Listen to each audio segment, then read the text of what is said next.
हर दिन की तरह आज फिर से एक नई वीडियो लेकर आ चुकी हूँ किचन टिप और ट्रिक्स की।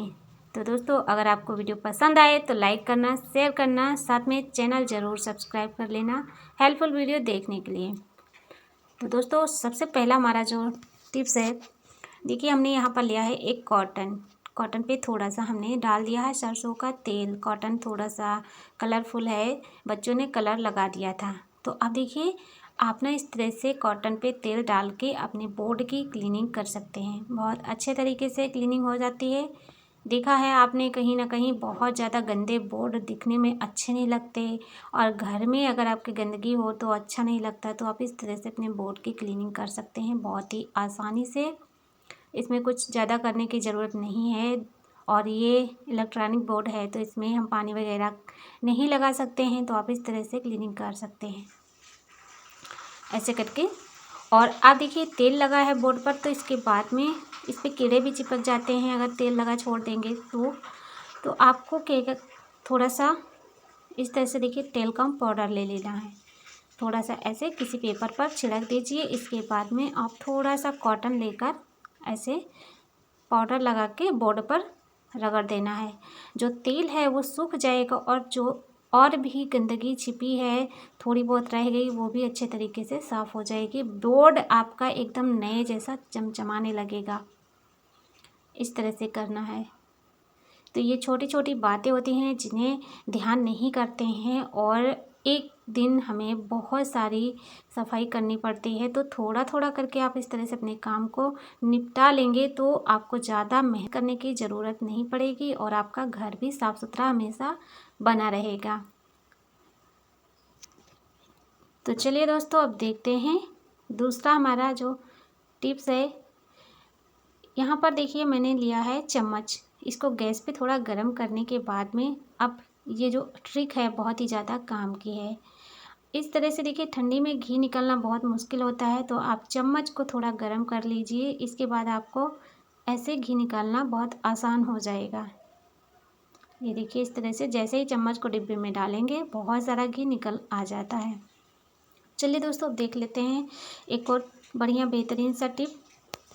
इस तरह से देखिए जो हमारे घर में सिलेंडर होता है, गैस सिलेंडर, तो ये ना ठंडी के मौसम में बहुत ज़्यादा ठंडा हो जाता है, जिसकी वजह से इसमें कुछ गैस जम जाती है।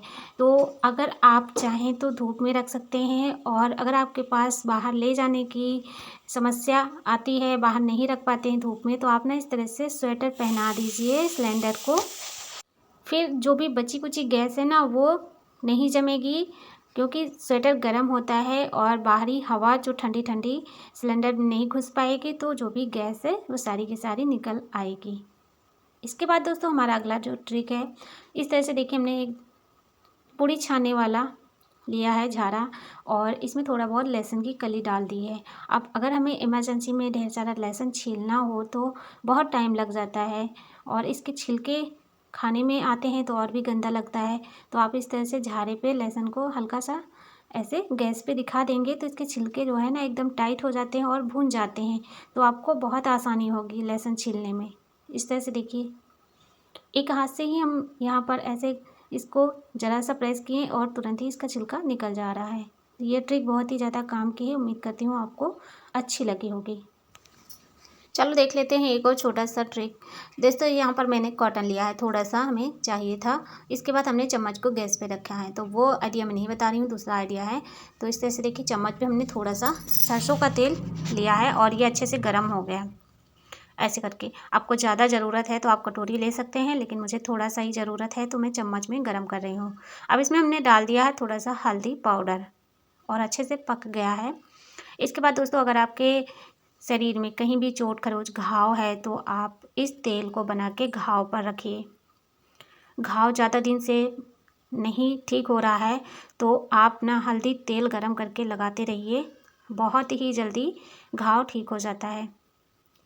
और गरम ही लगाना है, बहुत ज़्यादा गरम नहीं होना चाहिए, इतना हो कि आप उसे सहन कर पाएँ। और रुई लेकर थोड़ा सा तेल में डुबा के ऐसे घाव के ऊपर रखना है। फिर आप इस तरह से कोई भी पेपर 2-4 परत करके रख लीजिए, और रखने के बाद में फिर आप पट्टी बांधें। हल्दी तेल बहुत ज़्यादा फ़ायदा करता है, लेकिन अगर आप पकी हुई हल्दी को, तेल में पकी हल्दी को अगर लगाएंगे तो बहुत ज़्यादा चारों तरफ ये पीली पीली लग जाती है, इसलिए हल्दी तेल कोई भी लगाना पसंद नहीं करता है। लेकिन इतनी अच्छी एंटीबायोटिक दवा है कि इसके आगे कोई भी दवा फेल हो जाती है। बहुत जल्दी काम करता है और अच्छे से एकदम नेचुरल, कुछ भी इनमें इस इन्फेक्शन का भी डर नहीं रहता। अब देख लेते हैं दूसरा जो हमारा आइडिया है। दोस्तों वैसे तो जो लोग समझदार हैं उनके लिए तो नहीं, लेकिन जो लोग बिगिनर्स होते हैं, किचन में काम करना बहुत ही कठिन लगता है, तो देखिए कभी कभार ऐसा होता है कि जब हमारा चकला बेलन गीला हो और हमें जल्दी से रोटी पूड़ी बनानी हो तो बहुत दिक्कत होती है। उसे कितना भी पोंछ लो सूखे कपड़े से, लेकिन वो सूखता नहीं। तो आपने इस तरह से थोड़ा गैस की आंच पे दिखा देंगे तो एकदम बढ़िया सूखा सूखा सा बेलन हो जाएगा। चकला गीला है तो उसे भी आप गैस की आंच पर थोड़ा चढ़ा दीजिए, ज़्यादा नहीं चढ़ाना है कि रख के इस तरह से करना है तो ये काला ही हो जाएगा। तो बस हल्का सा ही पकड़ के आपको घुमा देना है और सूख जाएगा तो आप ना बहुत अच्छे तरीके से भी रोटियां बना पाएंगे। इसके बाद दोस्तों अगला जो टिप है, इस तरह से देखिए जो हमारे पास पॉलीथीन होती हैं, ढेर सारी पॉलीथीन इकट्ठा हो जाती हैं। अब इनको बटोर बटोर कर रखते रहते हैं। लेडीज़ लोगों की आदत होती है ना कि हम सोचते हैं कि हमें किसी न किसी चीज़ के लिए काम में आएगी, तो अब ढेर सारी पॉलीथीन ऐसे रखते हैं तो कूड़े की तरह ये इकट्ठा ढेर बनी रहती है किचन में और गंदा लगता है किचन भी। तो आप ना इस तरह से पॉलीथीन को जब भी फुर्सत हो तो लेकर ऐसे करके आप अच्छे तरीके से इसको फोल्ड कर दीजिए। और फोल्ड करने का तरीका जो है ना, ये काफ़ी ज़्यादा आपको पसंद आने वाला है। इस तरीके से अगर आप पॉलीथीन को रखेंगे तो अगर आप एक छोटी सी डिब्बी में भी रखेंगे ना इस पॉलीथीन को, तो ढेरों पॉलीथीन इकट्ठा रख पाएंगे, किसी को पता नहीं चलेगा, देखने में भी अच्छा लगता है। इस तरह से देखिए जैसे मैंने आपको दिखाया इसी तरह से आपको भी करना है। और आखिरी छोर जो बचा है इसका यहाँ पर लाके अंदर थोड़ा सा यहाँ पर खुला है तो यहीं पर सेट कर देना है। ये खुलने वाला नहीं है जब तक आप खोलेंगे नहीं इसे। इस तरह से देखिए करना है।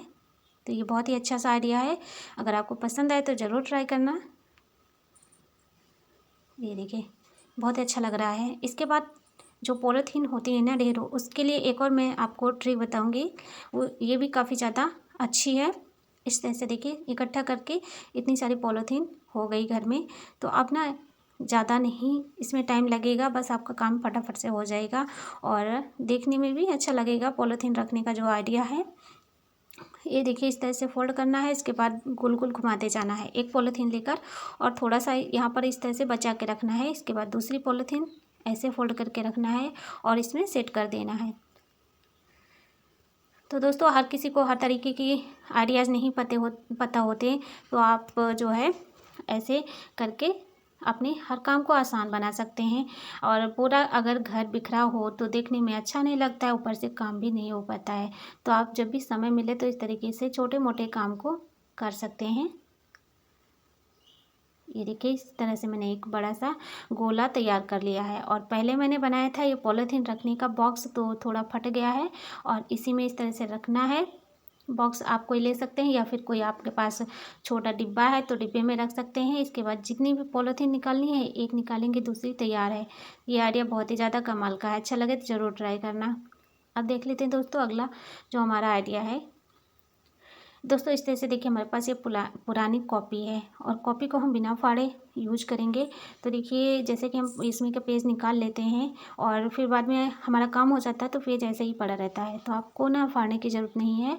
अब यहाँ पर देखिए मैंने चूरा कल्हारा था, यानी कि इसको भुना था, तो ढेर सारा है और मुझे छोटे से डिब्बे में रखना है, तो ये हाथों से भरने में टाइम लगता है। थोड़ा थोड़ा करके हम अपने हाथ से उठा के भरते हैं तो बहुत टाइम लगता है और हाथ में भी लग जाता है। तो ऐसा नहीं करना है आपको, सीधा ऐसे कॉपी को मोड़ना है और जितना भी आप दाल वगैरह भरना चाहते हैं इसी तरह से इस ट्रिक से आप भर सकते हैं। बहुत आसानी से और जल्दी से काम हो जाता है। तो आगे से आपको ज़्यादा झंझट करने की ज़रूरत नहीं है और ना ही ज़्यादा सोचने विचारने की, ये फटाक से काम हो जाएगा और आप दूसरा काम करने की सोचेंगे। तो वीडियो पसंद आए तो एक लाइक कर देना।